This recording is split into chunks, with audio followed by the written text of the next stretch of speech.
Assalamu alaikum dear students, you are watching Learn English with Cab and today we are going to discuss wordiness और verbosity। ये हमारे पास एक term use होती है जी language के अंदर, wordiness और verbosity। अच्छा, उर्दू में ना इसको कहते हैं लफाजी। उर्दू में क्या कहते हैं इसको? लफाजी।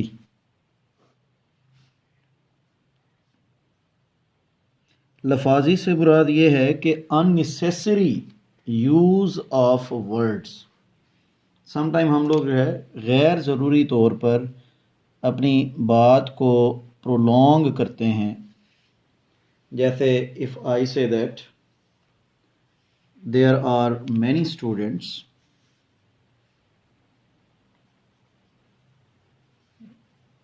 There are many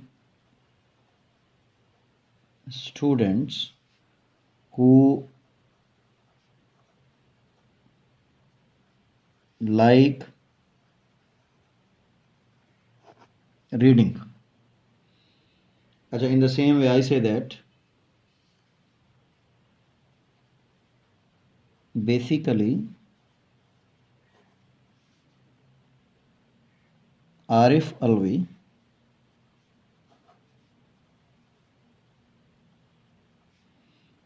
is the president of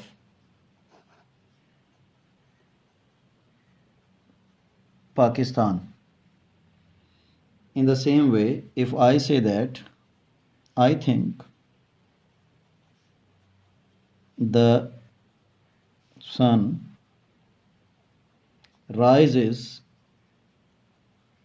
in the east। अब आपको समझ आ रही होगी बातों की। अच्छा, इसी तरह से if I say that in my opinion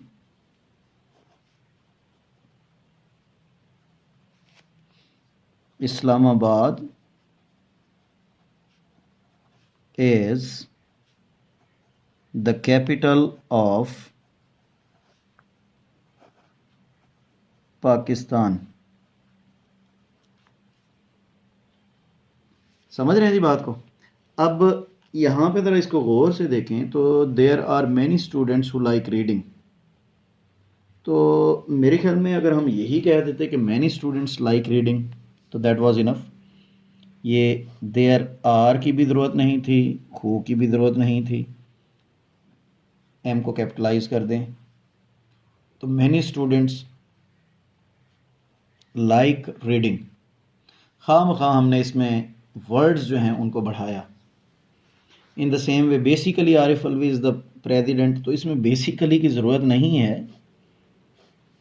Arif Alvi is the president of Pakistan, it's a fact.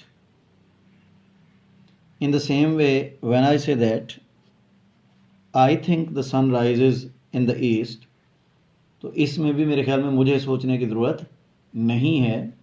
It's a fact that the sun rises in the east, universal fact है। तो आई थिंक जो है यहाँ पे दैट इज़ अगेन अननेसेसरी। अच्छा, ये जो fourth example मैंने आपको दी, in my opinion Islamabad is the capital of Pakistan, तो that is again a mistake. In my opinion, इसमें मेरी ओपिनियन की ज़रूरत ही नहीं है। Islamabad is the capital of Pakistan, it's a fact. ठीक है जी। इसी तरह से if I say that he is in the habit of, last example दे रहा हूँ आपको, he is in the habit of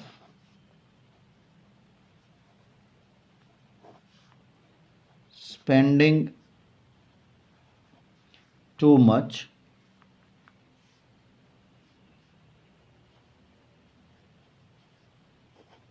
likely to be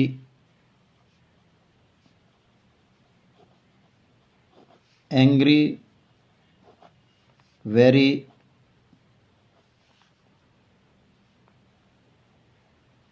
soon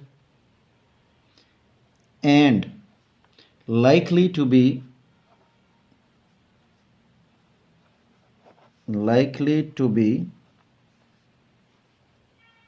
led by emotions।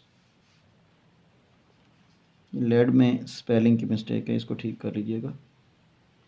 तो अब यहाँ पर आपके पास तीन सिचुएशंस हैं। एक तो habit of spending too much, तो ये जो habit of spending too much होती है दैट इज़ स्पेंड थ्रिफ्ट इसको कह सकते हैं। He is a spend thrift, या ही इज़ एक्स्ट्रावेगेंट भी कहते हैं इसको। तो इसको हम an extravagant, he is an extravagant. अच्छा, दूसरे नंबर पे था likely to be angry very soon, तो इसके लिए हम फ्लाइटी का वर्ड यूज़ करते हैं।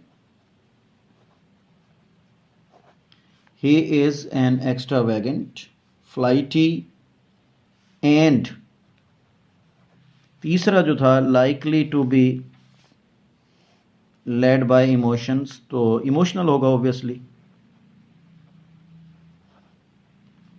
तो ये आपके पास बड़ा सिंपल सा एक स्टेटमेंट बन गई कि he is an extravagant, flighty and emotional. समझ रहे हैं जी बात को? तो ये जो इतनी बड़ी स्टेटमेंट थी उसको हमने बड़ा सिंपली चंद लफ्ज़ों में लिख लिया।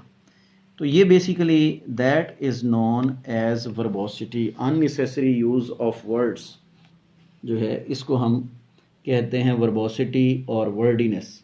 ठीक है जी।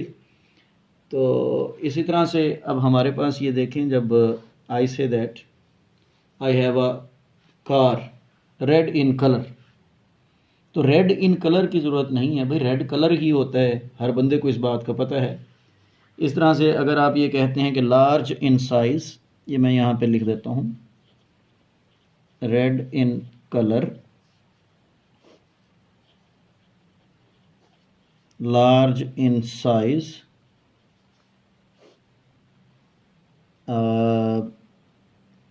इन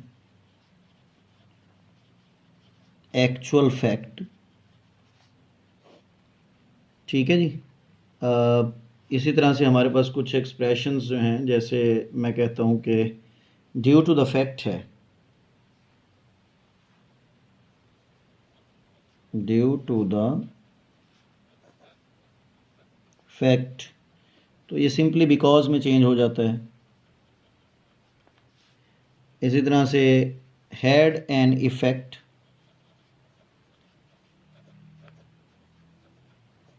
अपॉन, तो इन्फ्लुएंस्ड में चेंज हो जाएगा। ठीक है जी। इसी तरह से for the purpose of,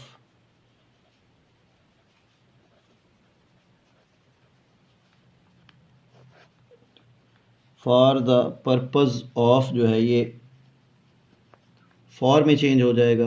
at the same time,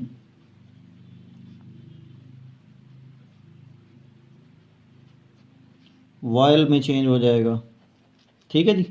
तो ये आपके पास डिफरेंट चेंजेस हैं जो कि आप करके अपने स्टेटमेंट्स को सिंपल और इजी टू अंडरस्टैंड बना सकते हैं। ठीक है जी। तो लैंग्वेज में कोशिश करें कि वर्बोसिटी या वर्डीनेस जो है इससे अवॉइड करें।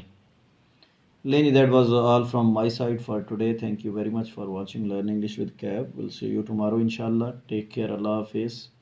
मेरी एक दफ़ा फिर आप लोगों से गुजारिश है कि जिन दोस्तों ने चैनल को सब्सक्राइब नहीं किया हुआ वो सब्सक्राइब कर लें और बेल आइकन का बटन भी प्रेस कर दें ताकि आइंदा आने वाली वीडियोस की नोटिफिकेशंस आप लोगों को मिलते रहें।